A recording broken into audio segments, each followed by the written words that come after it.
Hey everyone, and welcome back to another episode of Fringe Coverage. This podcast profiles the stories, swings, and stars of the LPGA Tour. Whether you're new to women's golf or you've been a longtime fan, hopefully this helps you develop your own rooting interests in women's professional golf. And we're back for another episode today. Tom, thanks for being here. What's going on, buddy? Mark, how's it going, man? Looking forward to this week's episode. It's going to be a good one. Yeah, I'm excited. You're going to take the reins on a player profile. Little preview of the agenda today. We're going to recap last week's Canadian Open, which was fantastic. We're going to do a player profile that Tom's going to lead, and then we'll preview this week's FM Championship. We'll check in our picks, and for those of you that want to stick around at the end, we might talk a little shop about some golf we played this weekend. But besides that, Tom, it was a pretty fun weekend of golf, not only on the LPGA Tour, but Tommy Fleetwood on the PGA Tour finally got it done. Did you watch a lot of golf this weekend?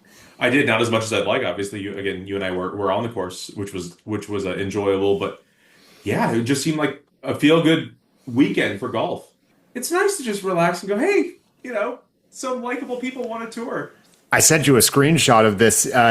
Shout out! I did not know YouTube TV had this function. I have YouTube TV, and it allowed me to do the multi-view. So kind of like old school picture-in-picture. So I had Minjee Lee trying to run down Brooke Henderson on half my screen, and Tommy trying to just what felt like at one point holding on for dear life, but then he kind of put the clamps down at the end. But it was kind of nice to be able to watch two screens at once and choose which audio I wanted. It was a pretty good function. So shout out to Mark, YouTube TV. When your kids get older, this is how they consume any kind of multimedia. They need everything on all at once. So at least my kids, they want to have, we'll try to turn on a Padres game, and they go, oh, but if you do the multi-view, you can also watch the Mets and Rangers play. And I go, but I don't care about the Mets and Rangers. Why would I want to watch that? And they go, oh, or you can watch this, soccer match that's going on as well. And I go, okay, I get that, but I want to watch the Padres. I want to listen to the Padres games. But, I think they just have so much noise thrown at them all the time. This is just how they are used to watching things. I mean, I guess what a luxury to grow up in a time where those options are presented. Whereas obviously growing up, we were watching whatever the one thing on TV was. But I don't think I need like delayed onset ADHD. I think you might have just given me a preview of what's to come. I'm very much, the old man yelling at clouds when, commercials. Yeah, who cares? The commercials are fine. This is how we used to watch it when we were kids. This is when you would play in your bathroom and snack breaks. Spoiler alert, I'm about to talk about some commercials here in a second that was not so lovely. But yeah, commercials used to be part of the TV viewing process because you didn't have a choice. And unfortunately on LPGA programming, it might still be the case. But before we dive into the CPKC Women's Open, anything else you want to cover? No, take it and run. Let's go. All right, man. Well, like we said, this past weekend was the Canadian Open, which rotates each year. This year, it was back at Mississauga Golf Course, and Brooke Henderson, a native Canadian, ran down her National Open and ended up winning by one over Minjee Lee. Had a really great last three rounds. She started out slow, shot 71 on day one, and then followed it up with 66, 65, 67. That's some impressive golf, and Minjee Lee just hung with her the whole time. It was really a two-woman race from basically I can't remember what their lead was going into Sunday, but it felt like it was just Brooke and Minjee, certainly by the back nine, but maybe even before that. They were tied going into Sunday. They were tied going into Sunday, and I don't know what their lead was over the next closest person, but I mean, kind of a hitters only lineup. We'll look at we'll kind of talk about the finishing leaderboard here in a second, but the amount of pressure someone like Brooke has on a weekend where, look, everyone's trying to win every week, but when it's your country's National Open, she's one of maybe the winningest Canadian in history of LPGA Canadian golfers. So kind of the weight of the nation rides on her, and she did not shy away from the moment. It has been a minute since Brooke has won. Brooke, this is her second Canadian Open, but it's been a long time since she won it the first time, and she's been in the wilderness here. She's played kind of on and off good golf over the last 2.5 years, but has not won since January of 23. This was a big deal for her to win. Just to kind of give you an idea of where she was going into this week, she was ranked 58th in the Rolex rankings, 53rd in the CME. And as a reminder, the top 60 make it to the CME Globe Championship. So she was flirting with that cut line of top 60. this win vaults her into the mid-20s for both the Rolex and CME rankings. So big win for her just to get her into a more comfortable footing. But she had some really impressive golf down the stretch. I'm curious of just kind of your overall impressions from what you saw on Sunday. It happened again. And even though I keep wanting to pick somebody, a repeat, yet again, we have another first-time winner this season. That's right. How can this streak continue? And then when we do our picks for this upcoming for the FM, I'm going to pick a repeat, but I don't know why I keep doing this to myself. Right. It is hard to win on tour, and it's hard to win 2 events on tour, let alone, multiple. That's not going to dissuade me from picking a repeat this upcoming week. I'll tell you that much. Right. But at some point, it's got to give. Right, exactly. And then I can say I called it. One thing that I did really enjoy, Mark, as you know, I'm a huge hockey fan. You are. So how they incorporate hockey into this with the boards on the side, and I really enjoy that. Man, they kind of had. They're making this tournament unique, because that's not going to be at any other tournament, even though I think it's a really cool thing. So I wish more tournaments would do stuff like that. You do see the college bowl games. They will bring out certain things at the end to kind of make their bowl games stand out from others. I think that more tournaments should adopt something like this. Well, and especially the women's game, I think, look, there's kind of some elements of the Phoenix Waste Management Open on the men's side that kind of has the big arena par 3 that everyone kind of gravitates towards because it's something different. And the LPGA, we've talked about ad nauseum at this point, right? Like it needs all the viewers it can get weird with it, man. Like do some fun. Like I love the call to the Canadian hockey heritage there and having a hole that looks like an entire hockey arena with boards surrounding the hole. I think they just need to continue to be weird with it because, again, we need to enhance the viewing experience. We talked about last time that the lack of fans, maybe there's a lack of energy on the course that comes through in the broadcast. Whatever they can do to enhance what's happening on the course, I think will come through in the broadcast. And if you can't do it from an audio perspective, at least from the visuals, everyone's used to seeing a green grass golf course. It's hard to dress that up. But what you do with the grandstands and some of the kind of the unique visuals. I like it on the men's tour. I think it's the Valspar, like their tee markers are paint cans. Like, let's just make sure that we're having kind of things that on a week to week tour that jumps not only golf courses, but countries, make sure that element screams out on TV like, hey, this isn't the Portland Classic from last week. This is something that pays homage either to where they are or what the significance of the tournament is or who the sponsor is. I think that it will only be additive to it. Something that makes it stand out, something that is unique, and it would be fun. You notice something like that, and you go, "Oh, rewind that. Did I just see that ball marker's a paint can?" Something like that. Yeah. I think that's really cool. Or when you do see something like this hockey rink at the end, you want to send this clip to a friend and go, "Check this out. I know you like hockey. Yeah, what do you think of this? Pretty cool, huh?" And like if you're Canadian and you live somewhere near it, now look, the Canadian Open, one of the things I like is it jumps courses. I mean, if you live in the area where the next Canadian Open is going to be and you say, hey, this is something that they do, if you're talking, you and I text every year about what, PGA and LPGA events are coming to our area. We're going to say, oh, look, check this out. That'll be a fun hole we should go check out. Like that's just going to continue to give, as long as you're giving people reason to talk about this sport, you are doing something good. Look, I can kind of do a quick play-by-play down the stretch. So Brooke and Minjee were just really consistent the entirety. Neither of them went super low, but just whenever either one of them made a birdie or made a move, it seemed like the other one just covered them right up and did the exact same thing. And that tracked for most of the front 9. And then once we got midway through the back 9 on 14, Brooke made just a really nice, classy birdie, and Minjee missed the green and actually did really well to do it up and down from the rough to get to save her par, just to stay one back. On 15, I thought Brooke had a chance just to put it away. She had a really good look at birdie and missed that putt. And I kind of logged those 2 back-to-back holes in my head of like, man, if Minjee comes back, I'm going to remember that par save, and I'm going to remember Brooke not putting her foot on the throat on 15. And then 16, I took a couple notes while I was watching. What I wrote down was, dear God, what is this coverage? They went to commercial, came back, showed 2 putts, and went back to commercial. I did not see someone take a full swing, and they did not show anybody else on the course. There were still more than 2 groups on the course at the time. But man, this is where you got to be better if you're the broadcast network. Especially, I'm the one that was hyping CBS, like, hey, I love the golf product they do on the men's side. This is where they need to be building out. Look, it's been a love fest for Brooke the entire day, right? As it should be, of talking about how much it would mean for her winning her second Canadian Open. But we can't just cut to commercial. I know there's so much contracts that you and I wouldn't even fathom to understand that they have to get in during those final hour or two of coverage to make good on their sponsor commitments. But as a fan, it is so off-putting. It is so hard to find a rhythm as a viewer to see, oh man, she just hit that. I can't wait to see what her lie is.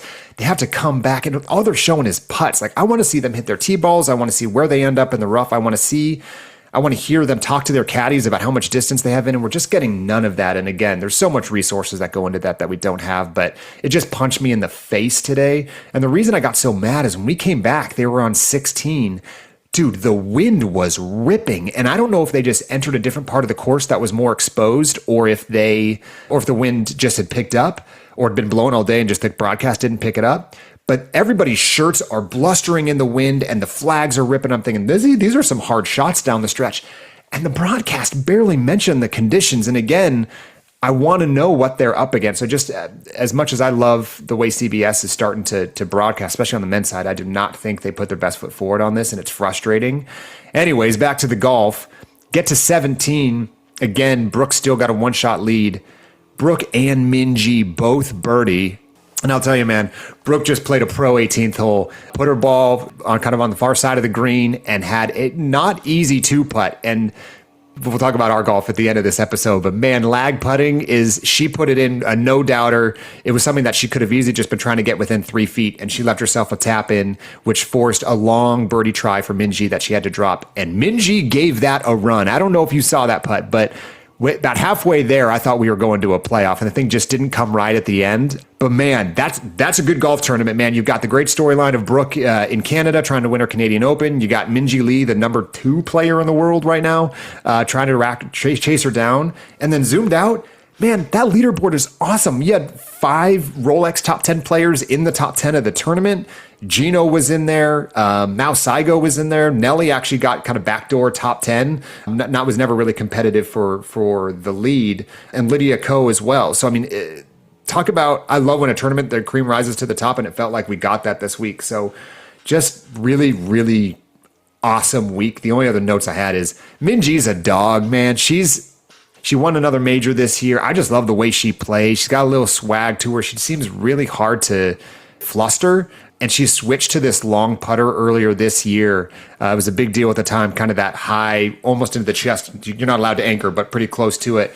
And she's starting to just be lethal with that thing. And she's another Malbon athlete, so she's got that good look, kind of similar to Charlie, some kind of unique style on the course. So Akie Iwai, another good finish there. I told you, man, she's not going anywhere. There was no hangover from last week's first win. She was the leader, I think, at the halfway point. So Akie is still playing good golf. I mentioned Nelly backdoor top 10, Gino another top 10. The floor for these top 3 or 4 women, Lydia, Gino, and Nelly, is really high, and a bad week for them is still a top 10 finish. So we just need them to start winning some tournaments, because Lydia is the only one of those 3 that's won anytime recently. So you just cooked right there. I didn't want to jump in and but to one of your previous 18 points, the multi-view that you were watching, I never mind when you're watching a tour and they just go, or you're watching the tournament and they just go, hey, split screen, here's an ad, and here's a golfer lining up a putt, or here's a golfer trying to figure out what club to use or whatever. I don't know the contractual obligations they have, like you mentioned, but more of that wouldn't bother anybody, right? Double the commercial coverage, as long as we can still see some of the golf. We can listen to, you can cut to the audio of whatever product they're trying to sell, but at least let us still watch that, Yeah, I hear you. But maybe that's something, further down the line contractually. Only other thing of our picks, we didn't do so well this week. No, we got our butts kicked on this one. Yeah. But hey, You live, you learn. Again, for the listener's sake, Tom had Lottie Wode. I had Lynn Grant. Was feeling really good about that pick. Neither one of them made the cut. So Tom and I offline had a little text thread about how we're awarding points head to head. You don't get any points if your player doesn't make the cut. So Tom and I just get goose eggs this week. So there's still only there are no points earned this week, and we live to fight another day. I'm going to go out on a limb and say I will win this week, and I'm very confident in the pick. But again, I'm still trailing, so I get to pick first. You do. We are. You do. That. Okay. Yeah, although we haven't really. I guess we hadn't thought about the fact that we're both going to. You want to make your FM pick now? No, I don't. Okay. I want to hear about Grace Kim. Okay, so let's get into it. You have a segment when you do your player profile called "What's Her Name, How's Her Game, and Why the Fame?" So I didn't want to steal that from you because that's your thing. Trademark pending, right? So I'm doing what to call her, she a baller, and got a dollar? What to call her? Grace Kim is from Sydney, New South Wales, Australia. She's one of 5 Australians currently on the tour. As mentioned last episode, she won a gold medal in the 2018 Summer Youth Olympics. She's won plenty of tournaments outside of the LPGA. She is one of those golfers that you watch, and she just has this infectious smile. She's very easy to root for. When watching clips of her, all I can notice is how effortless her swing looks. Everything she does is just so smooth. And I just think this is very conducive to a long career because if you're not banking on your power, you're banking on just your technique, your mechanics. Hey, Mark, she a baller? I'd say so. She has made the cut in 11 of the 15 tournaments she's played this season, finishing in the top 10 3 times with one win on tour. And that win, of course, being the Evian earlier this season. You know, even I would suggest watching that, just the Evian highlights. It's the best. You know, it's like I can't even envision another golf tournament that entertaining. It's the best finish ever. An incredible finish. You just go, oh, yeah, there's no way she's getting this. And then she does it. And then she's got, 3 eagles on that round to end up, she forced the playoff, dumped it into the hazard, came out, chipped on to force a second hole playoff. Just incredible. Mark got a dollar. She is currently 10th in earnings for 2025, 1.5 million total, with 1.2 of that coming from the Evian. Jeez. Sponsored by Strixon in Cleveland, and then rocks the Scotty Cameron putter on the course. So I like her for that. She's got a deal with Porsche, also very lucrative, I'd imagine. One of the things that I started following her on Instagram, and one of the things I noticed was that she tagged herself in this Grant Boone clip. I don't know if you saw it, where she's trying Salt and Straw blue cheese ice cream. So you're making a lovely face when I mentioned that. My question to you, Mark, have you ever had Salt and Straw ice cream? I have. My some of our good friends live in Portland, and my wife kind of became obsessed going to visit them, and we've even had some friends send us like shipments of it to have here. Mark, I can't stand it. I don't get it. Okay, so if you have a choice between Handles, do you have Handles where you live? Yes. Handles ice cream or Baskin Robbins ice cream or Salt and Straw, you're picking Salt and Straw? No, I'm not sure I'm going to that level of dedication to a brand. I'm saying it's really good ice cream. Are you telling me it is bad ice cream? No. Okay. The concept is what bothers me. So, give me a cookie dough from any of those, I'm fine. But so that what Salt and Straw is known for is that they have different flavored ice creams, right? They come out with a new monthly batches every month. Yeah. I'm going to give you the rundown of August, and I want you to tell me if any of these sound good to you. Oh, God. Okay. Chocolate chip zucchini bread? Absolutely. Sign me up. A birdie or bogey on these. Okay. Birdie. Absolutely. I love all those things. Peach jam miso blondie? I'll give it a shot. Pickled cucumber sorbet? I'll bogey that one. Tomato gelato with olive brittle? Now you're losing me. And melon and prosciutto? Oof, great combo. Don't like it as ice cream. I don't want meat ice cream. Have you had melon and prosciutto outside of ice cream? Yeah, very common. Yeah, very much so. You recommending that? Okay. All right. But man, ice cream, meat flavored anything. Like I don't want bacon ice cream. I don't want chicken ice cream. I certainly don't want prosciutto ice cream. Chicken ice cream. Now we're talking. Okay. Well, so we're gonna add Grace Kim to my short list of golfers that I like now, and Okay, golfers that might be making my list of favorites. Okay. So we're at two. We're at Angel Yin and Grace Kim. The thing I like most about Grace, I think, Tom, we've talked a little bit about us having played some golf recently. I think we could probably both agree that while I don't have many strengths in my golf game in general, relatively speaking to my own game, one of my better skill sets is my chipping. Yes. Grace is such a good chipper. Right now, she's like 7. I think she's maybe top 20 in shots gained around the green or strokes gained around the green. You mentioned kind of the effortless nature of her swing. I feel like that's a really interesting talent to make chipping look effortless. I feel like it's very like deliberate, tactical swing, and yet she has this smooth nips, whether it's a thin lie that she has to nip or she's got to go get it in the rough. During the Evian especially, I remember watching, I was like, I wonder if just she's chipping well this week or because I really wasn't familiar with Grace's game to that level of granularity, and started watching her afterwards, like, oh my gosh, like she's just a really good chipper, and then the stats back it up. Man, does chipping bail you out of a lot of bad play, and I think we saw that this weekend with me. You can miss a lot of greens, you can be not the best approach player, but man, if you can get up and down, you're going to keep yourself in a lot of golf tournaments. And she's actually a below average putter, which makes her chipping that much more important because she's putting her the proximity to the hole. She, if you can put it, if you got tap ins based off your chips, you get to hide. You get to hide something else. Because if you look at her strokes game profile, there's nothing she's tour average for shots gained total, strokes gained total, slightly above average tee to green. Again, slightly below average putting, dead even heat for strokes gained approach. Like she's an average statistical golfer that I think gets a ton out of her game, and I think her chipping is a big piece of that. But if you're that steady and you have a peak week where you're putting well or driving well, you're going to be in contention a lot. So I think she's another person that we're going to see as a high floor moving forward. Tom, anything else on Grace Kim? No, that's it for me. I think next episode, what I want to do, I'm going to give you a little bit of homework. I want to start helping build I want to start building the list of players I think are prime to be Tom's favorite golfer. But we're going to need some inputs first. We're going to need to know what you value the most. So just come ready next episode with maybe power rank some things, whether it's golf related or not. Style, it could be social media follow, what's most important to you. And again, I think all those things are going to be important. You want someone who's probably entertaining, but give me a little bit more than that, and I'll start curating a Tom watch list for you starting next week. Okay. Beautiful.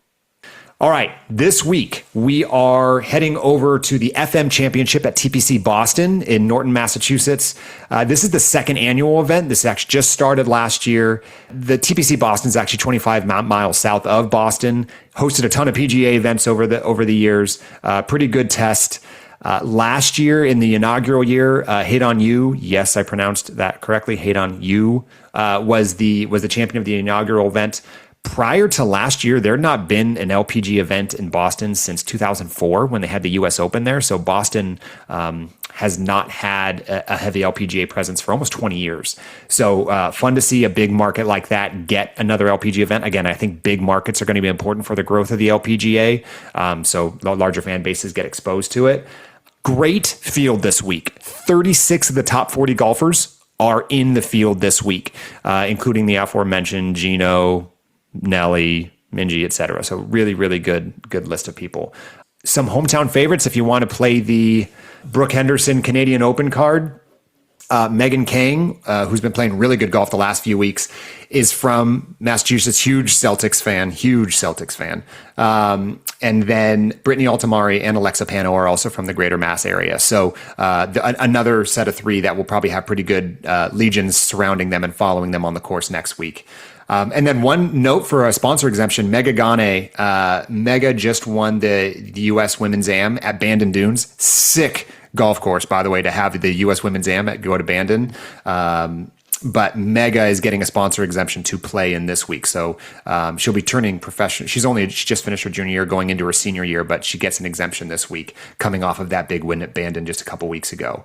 Other big note about this tournament, this is the largest purse of the year outside the majors and the CME Globe Championship. So Hence why 36 of the top 40 are playing this week. This is a $4.1 million purse. Again, largest purse outside the majors.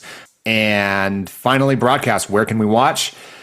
Interesting. Thursday through Sunday, all the same window. This is a byproduct of PGA. The Tour Championship wrapped up last week. So as we alluded to, they were going head to head against Tommy Fleetwood winning the Tour Championship last week. They have a little bit more leeway this week. So they'll be on Golf Channel Thursday through Sunday, 3 to 6 p.m. Eastern, 12 to 3 for us here on the Pacific time zone. Those are pretty prime windows. So I'm excited for that for Thursday through Sunday. So Tom, last thing we need to do for the FM Championship, our picks. You're going first, buddy. I get to go first. I'm going Minjee Lee. I'm thinking, got a chip on her shoulder. So close last week. Hopefully she's still got a little pent-up aggression. Going to go out there, attack the course, and be the first repeat this season. Okay. I'm going to go even more chalky than that. I'm going to go with the number one player in the world, Gino Titicun. It is time. Gino, as I said, had another top 10 this week. She's playing really good golf. Her stats are great and has played well at TPC Boston, or played well at this event last year. Gino is going to win, and I think she might do it running away. So I'm gonna say over 2-stroke victory. Okay. All right. Very excited for, I feel so like I've stuck my neck out so much to pick the number one player in the world to win a golf tournament. Really, really very adventurous on that one. So next week, Tom, I'm gonna take the reins back for a player profile. We're gonna do Lydia Ko. Lydia is a fantastic follow, is one of the classiest women on tour, is already a Hall of Famer. Yes, you heard that right. The Hall of Fame is a points-based thing, which we'll talk about in a future episode. But Lydia is a walking Hall of Famer that is far from done, at least from a skill set perspective. Whether she decides to hang it up is another running story here. So stay tuned next week for Lydia Ko. Excited to deep dive there. For those of you that have stuck around, we are going to talk a little bit about some golf we played this past weekend. Tom, anything sticks out that you want to air out for everybody? So it was the first time I'd played in 5 days, but you hadn't played when? I mean, when was the last time you finished a full round of golf? Yeah, I played 9 holes about 3 weeks ago. But prior to that, it had been about 7 months since I'd played a round of golf. You are very interesting to play around with because you vacillate so much between incredibly humble to a fault. And then when you're called out on it, you just completely flip 180 and then you are cocky Marc. And cocky Marc isn't as good as humble Marc. I feel like humble Marc is really honed in on what he's doing right and what he's doing wrong and makes measured decisions. But then, you and I were tied after 9, and then you would hit the ball 180 down the middle of the fairway onto the green, and you would say, "Oh, I missed it. That wasn't really what I wanted to do." And then, I would say, Marc, that's exactly that's the desired outcome, right? You go, yeah, but it wasn't the ball flight I wanted. And I go, okay, Marc, but it still got there. So now get in a positive mind space and go sink that putt.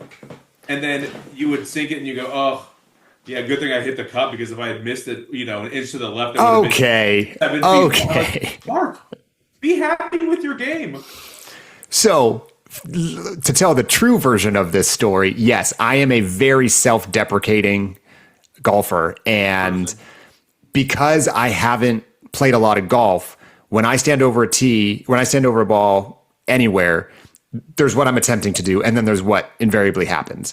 And good shot, bad shot aside, what I'm hoping for is solid contact. And so if I hit a fairway on accident, I'm going to call it out. Not because I wasn't aiming for the fairway, but because I'm trying to just hit a straight ball, and I had this weird banana slice that somehow ended its way in the fairway. That's when I start getting very vocal about that's not what I was trying to do, but obviously I'll take it. And I say it out loud because I am a talk to thinker, not a think before I talk.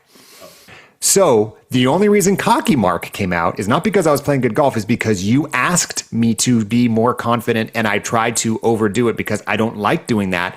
And I'm very exaggerative in everything I do. So if I'm going to play that role, you asked for me not to beat myself up anymore, which, as you alluded to, I was playing good golf. So I think this is more just you wanting to get under my skin and have me lose. Because as you said, I was 2 over through 5 or something, which for me is ridiculously good, and then just the wheels spun off for the final 13 holes very, very quickly. Yeah, when you tell me, hey, be confident in what you do, I don't really know how to do that other than just like to stop talking and be confident. If I talk while confident, no one wants to hear someone saying like, man, it's exactly what I want to do. Man, what a great putt, guys. Aren't I awesome? I'm not going to do that. So I'm not really sure what you want from me, bud. Well, I guess maybe not just the opposite of negative, maybe just a neutral, maybe just ambivalence. Just, hey, did a good job. I don't need to be cocky. I just, I know I made a good shot. Go pick up your tee. All right. I want you to remember this, and this will be literally on the record forever. When you start playing with quiet Mark, I think you're not going to enjoy playing golf with me as much. I mean, well, you got me back, right? Because I did not get you back. over. You got yourself. I was 3 over on the back through 7. And you said, where are you at right now? And I said, On the 17th tee box. yeah. And I said, I'm playing very well. For me, I was 10 over, and you said, cool. Well then, what's your best ever? And I said, it's 11 over. And you said, cool. Well, you better not blow it. Right now, you need to make sure that your head is in the right space, and you got to make sure that you're making your putts, you're thinking about all this stuff, and then of course, I mean, what?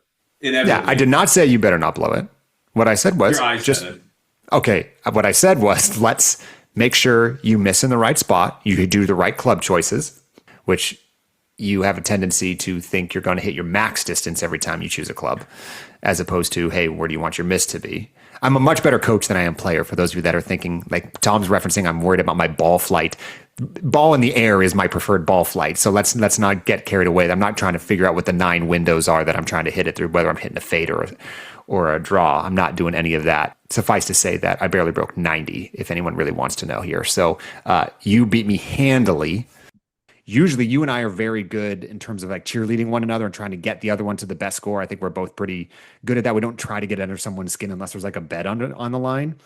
Obviously that did not work for what I was attempting to do versus how you received it and then proceeded to play. You want to share with the audience how you finished there?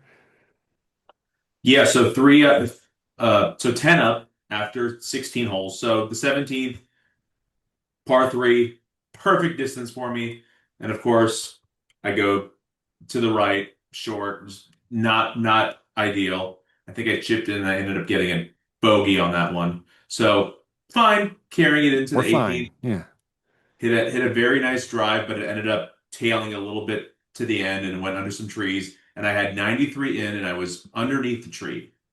And I said, okay, I can either chip through some branches, which I think I can do, and I can land on this green and give myself a decent birdie putt. And I said, no, smart golf would be to just get a 5-iron and try to punch it underneath the branches and somehow roll up on this fairway.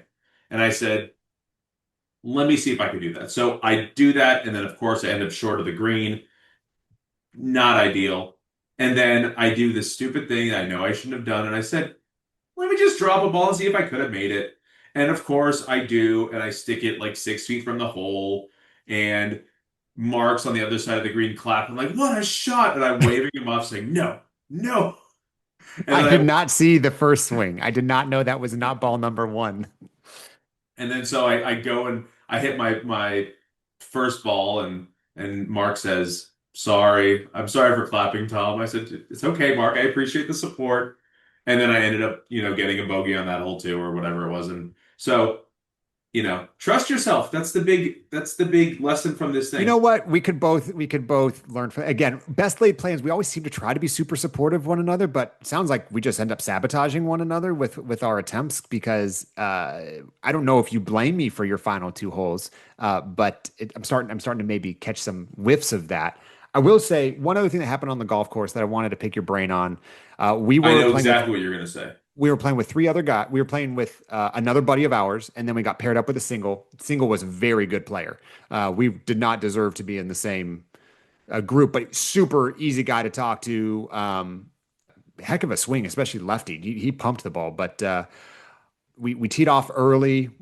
The whole time we were playing, we were on track for just about 4.5 hours. We might have got slowed down maybe kind of the middle part of the round, or maybe the early of the back 9. And I don't remember the exact hole, but around maybe 13 or 14, a marshal comes up to us and says, hey, you guys are about to start a par 5. and the group ahead of you is putting out on that par five. So you are now effectively over a hole behind, and the guys behind you are not exactly happy about it. So she has not only seen the group ahead of us, she has spoken with the group behind us. So we have now effectively been put on the clock. And in my personal opinion, I was not surprised in the slightest. We had not played as a foursome. We had not played the last few holes well. The wheels were coming off all of us at the same time, maybe with the exception of you. You might have started your par streak right then. As soon as I hear that, no one wants to hear it because you start trying to rush. But the last thing I want is people to be upset on a golf course. And if I'm the reason for it, I get super self-conscious. So I'm like, okay, let's go.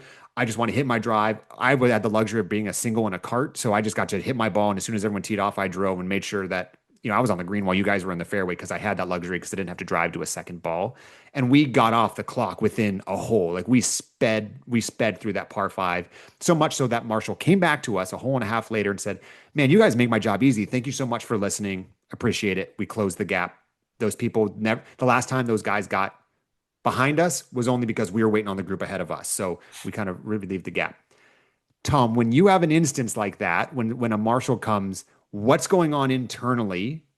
Are you frustrated? Are you mad? Are you self-conscious? What's going on? How are your gears turning when a marshal comes up on you? As you know, I am a pretty fast golfer. Yes, very. I the only time I take practice swings Yeah. is when I'm chipping because I'm so Yep. horrible at it. Out of all the times I used my driver, which let's say was 13 out of the 18 holes, Yeah. I missed the fairway twice. That was the first time. And then the 18th hole was the last time. But, I'm one of those guys who will just get defensive and go, "No, I'm doing just fine. Don't talk to me like that." But I'm also one of those guys that, there was a marshal that drove by us and then you like cracked a can of beer and we all just kind of froze like, "Oh my gosh, are we going to be in trouble for bringing a beer on this course?"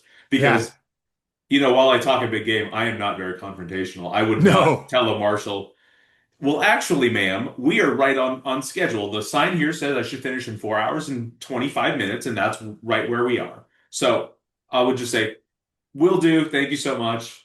Move it along, and then when she drives away, I'll mutter under my breath something like, "I am playing fast. I'm doing just Yeah. fun things." And Well, then and I'll your go, and your cart mate was of the same mind and maybe a little bit more vocal about it as well, saying we're not slow and wanted to make sure everybody, including me, knew that. So when I tried to back up the marshal, I was now all of a sudden on the marshal side and was "Yes." getting berated by our playing partner, our friend, not the fourth single that joined us. So bringing it back to the fourth, so the reason why I thought I had such a good round, it was very helpful because our fourth was a local, a guy who Yeah, played there all the time. So, I haven't played that course in about 5 years, and before that was probably 10 years, so sure. it's been a while.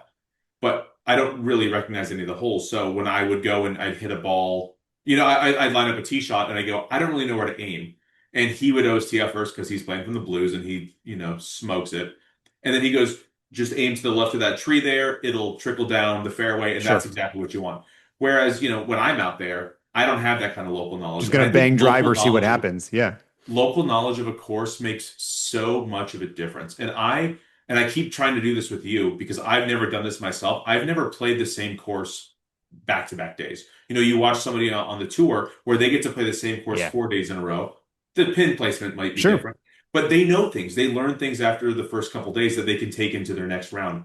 I would love to see if that actually tracks for me. Now, there are local courses that you and I play, and I have Yeah. played, dozens of times that I know the layout of the green. I know where to hit it, where the saves, misses are, all that stuff. But something like this, where for all intents and purposes, this is a brand new course for me. It's been Sure. wiped clean out of my mind. I don't necessarily know where to aim. So I Yeah. just go, this guy's telling me what to do. I'm just going to follow suit and I'm going to do what he does. That is incredibly helpful. I Well, would I love mean, to schedule something with you where we can actually go out and play. We're playing back to back I, days, d- I same do think course. it helps. I mean, there's no doubt about it. And I think, one or two episodes ago, we talked about what it's like to play as a single because you had done that. And I, to this day, have still never played as a single. If I had that guy's game, I'd play as a single because I know I can get around a course quickly, not because I'm a fast or slow player, just because I'm shooting a better score and I'm not searching for my ball nearly as much as I am on any given round.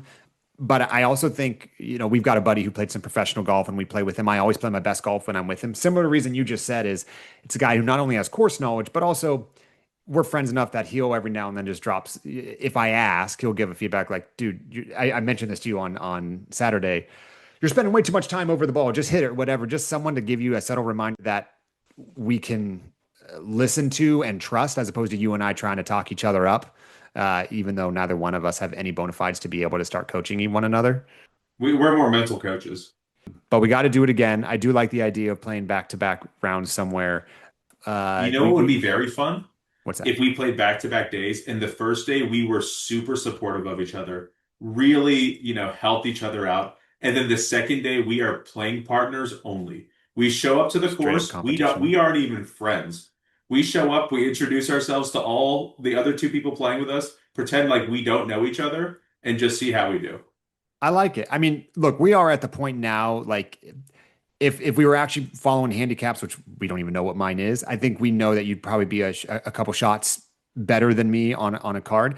I have so much pride that I would never allow anyone to give me strokes ever, even if, like, I just want to, but you and I have never played a match against one another. We probably should just go say, all right, straight up, let's see who wins the day. But you and I are horrible at stakes. Like we never do money bets. We never do anything like that. So it's like, who cares? Like we do need to think of something that makes it worth it. We are really good at like non-traditional, non-money bets of like dares and things like that. We need to come up with something that, whether it's a single match or a series of rounds that at the end of it, we're going to crown a winner. We need to think about how to make some fun content out of that. Cause we are relatively evenly matched. Especially if I play more than once every 7 months, I feel like I can hang with you a little bit here.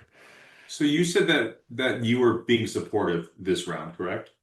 Yeah. I hit a very nice shot. I hit like a 6-iron, 184 yards, and I was about 7 feet Sheesh. from the hole. And you said $50 says you don't make this putt. So is that being supportive? Is that being challenging? See, you twist words so much. I texted you before the round and said there's going to be a point where I want to simulate pressure on the LPGA Tour. So there's going to be a point where I'm going to say $50. It says you have to hit this fairway, this green, or sink this putt. And I had holstered it, totally forgot about it until whatever hole this was. It was late in the round. I remember that. And I finally said, okay, sink the putt. And I did not say $50 says you won't make it. I said, if you make it, you get $50. If you miss it, you have to give me $50. What's the difference, Mark? It's saying, hey, you have skin in the game now. Can you make a putt with pressure? No, we know this. Which is why it's fun to do. So I had every bit of confidence that you were going to miss that putt. Yes. But I didn't say that on the spot. I said, hey, let's see what a little bit of pressure does to your putting stroke. And it did exactly what we expected it to do. You are who we thought you were. Yep. Can't wait to play 2 straight rounds with me now, huh? Back to back. I actually do really like the idea of us playing an entire round without acknowledging that we are friends.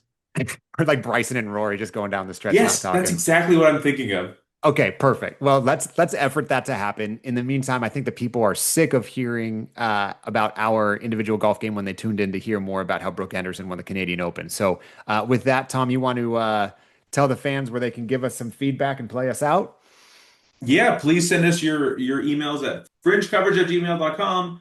Instagram handle is fringecoveragepod. And then follow us on X at fringecoveragex. And whether you're approaching from the fairway or the rough, we got you covered inside the fringe. See you next time, guys.